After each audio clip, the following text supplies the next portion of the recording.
வணக்கம் ஃப்ரெண்ட்ஸ். இப்போ வந்து நம்ம எஃப்எம்பியை பற்றி காலையில் ஒரு வீடியோ போட்டிருந்தோம். அதில் வந்து என்னென்னா எஃப்எம்பினா என்ன பர்பஸ்க்காக ஃபஸ்ட்டு பயன்படுத்துகிறாங்க அப்படிங்கிறத நம்ம தெரிஞ்சுக்கணும். சரிங்களா? இப்போ எஃப்எம்பி அப்படின்னா ஃபீல்டு மெஷர்மெண்ட் புக்னு சொல்லுவாங்க. அது வந்து புலப்பட புத்தகம் தமிழில். இது வந்து எல்லா கிராமத்தினுடைய கிராம நிர்வாக அலுவலகத்தில் இந்த எஃப்எம்பி வந்து பயன்பாட்டில் வச்சுருப்பாங்க. ஸோ கிராமத்தில் இருக்கக்கூடிய அந்த சர்வே புலன்களுக்கு வரைபடங்களை வந்து தயாரித்து ஒரு தொகுப்பாக வச்சுருக்கக்கூடிய இதுக்கு பேர் தான் வந்து எஃப்எம்பி. சரிங்களா? இது வந்து ஒவ்வொரு சர்வே புலத்திற்கும் தனித்தனியாக வரைபடம் இருக்கும். அதுதான் பாருங்கள், இது வந்து டோட்டலாக இருக்கக்கூடிய எஃப்எம்பி. இந்த எஃப்எம்பியில் வந்து ஒவ்வொரு புல எண்ணுக்கும் தனித்தனியாக வந்து வரைபடம் இருக்கும். பாருங்கள், 64ங்கிறது டாப்பில் 64 சர்வே நம்பர். அதனுடைய சப்டிவிஷன் நம்பர் வந்து 1, 2A1, 3A, 2B, 4 இந்த மாதிரி இருக்குது பாருங்கள் உள்ள சப்டிவிஷன் நம்பர்ஸு. ஸோ அதெல்லாம் வந்து தனித்தனியாக வந்து நமக்கு காமிச்சிருப்பாங்க. அதே மாதிரி ஒவ்வொரு உட்பிரிவுக்கும் அந்த ஒவ்வொரு சப்டிவிஷனுக்குமே அதனுடைய எல்லை பகுதியை வந்து எல்லை எத்தனை மீட்டர்னு சொல்லிட்டு காமிச்சிருப்பாங்க. ஸோ முன்னாடியெல்லாம் 1986 பிஃபோரில் வந்து பார்த்திங்க அப்படின்னா யூடிஆர் அப்படின்னு சொல்லுவாங்க. யூடிஆருக்கு முந்தைய ரெக்கார்ட்லாம் வந்து பார்த்தா அப்படின்னா லிங்க்ஸ் கணக்கில் இருக்கும். பட் இப்போ இருக்கிற ரெக்கார்ட்லாம் வந்து பார்த்திங்கன்னா எல்லாமே மீட்டர் கணக்கில் தான் வந்து அதை குறிப்பிடுறாங்க. ஒவ்வொரு உட்பிரிவுக்கும் எல்லையின் அளவு குறிப்பிட்டிருப்பாங்க. அந்த எல்லையினுடைய அளவை வச்சு தான் வந்து சர்வே பண்ணுவாங்க.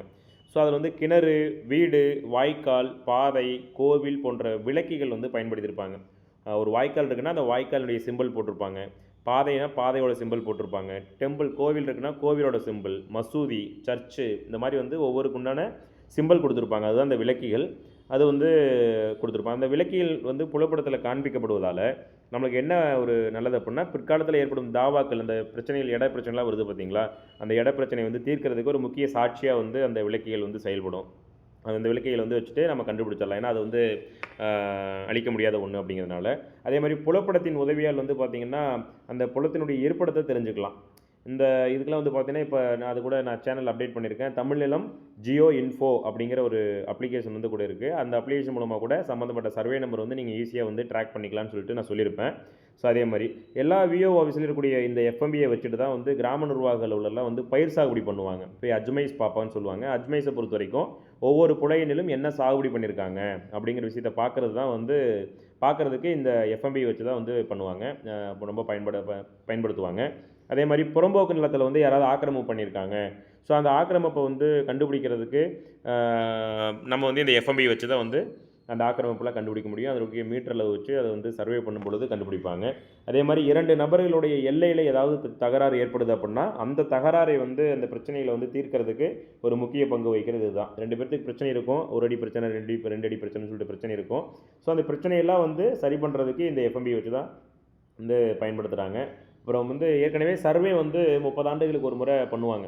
ஏற்கனவே லாஸ்ட் டைம் வந்து 1986 அப்டேட்டிங் ரெஜிஸ்ட்ரி ஸ்கீம் சொல்லிட்டு யூடிஆர் சர்வே பண்ணாங்க. ஸோ 86க்கு அப்புறம் வந்து 92ல் வந்து 92ல் நத்தம் நிலவரி திட்டத்தின் அடிப்படையில் சர்வே பண்ணாங்க.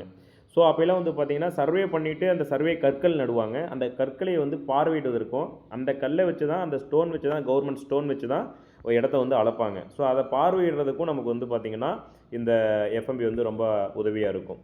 இந்த எஃப்எம்பியில் காலைல நம்ம பார்த்தோம், ஜி லைன் பார்த்தோம், பேஸ் லைன் பார்த்தோம், பவுண்ட்ரி லைன் பார்த்தோம், சப்டிவிஷன் லைன் பார்த்தோம், அந்த ஜங்ஷன் பாயிண்ட்டு, ஆஃப்செட் பாயிண்ட். இதில் பாருங்களேன், காலைல அந்த ஆஃப்செட் அப்படிங்கிறத நான் சொல்லாமல் இருப்பேன். இதில் போட்டிருக்க அந்த ரெட் கலரில் இந்த கீழே பார்டரில் பாருங்கள், ஜிக்கும் ஹச்சுக்கும் இடையில் 17.8, இந்த பக்கம் 17.2, அதுக்கடுத்து 8 மீட்டர் இருக்குது. கீழே பார்டரில் பாருங்கள், அதில் வந்து 27, 26ன்னு போட்டிருக்கு பாருங்கள். அதெல்லாம் வந்து ஆஃப்செட்டு. அந்த ஆஃப்செட்லாம் வந்து 1, 2, 3ன்னு சொல்லிட்டு அந்த ரெட் கலரில் கொடுத்துருக்கிறது எல்லாமே வந்து ஆஃப்செட். சரிங்களா?